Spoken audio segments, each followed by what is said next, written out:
කොහොමද හැමෝටම අපි SL Gaming and Tech එකෙන් අද බලමු කොහොමද restore point එකක් අපි හදන්නේ කියලා කම්පියුටරේ. අපි search එකට ගිහිල්ලා recovery කියලා search කරන්න ඕනේ.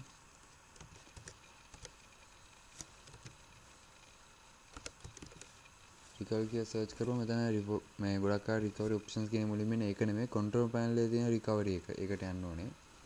ඒකට ගිහලා මෙතන තුන්වෙනියට තියෙනවා configure system restore කියලා. ඒක ක්ලික් කරන්න. ඊට පස්සේ අපි C එක නම් restore point එක හැටියට හදාගන්න යන්නේ. ඒක ක්ලික් කරලා create දෙන්න ඕනේ. create දෙලා මෙතන අපි කැමති එකක් දාමු.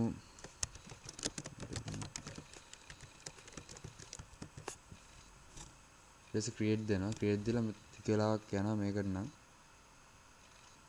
විනාඩියක් විතර යනවා. විනාඩියක් විතර අපි ඉන්න ඕනේ.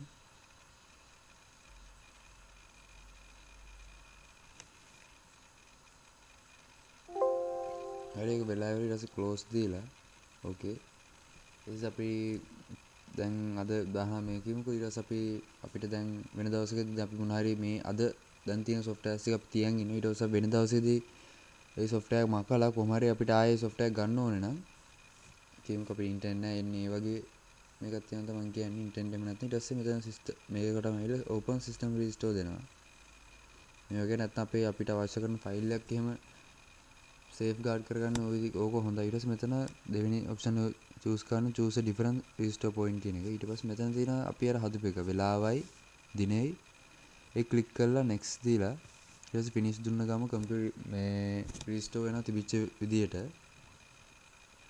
thanks video බලුවට අපි අපේ අනිත් වීඩියෝ හම්බෙමු.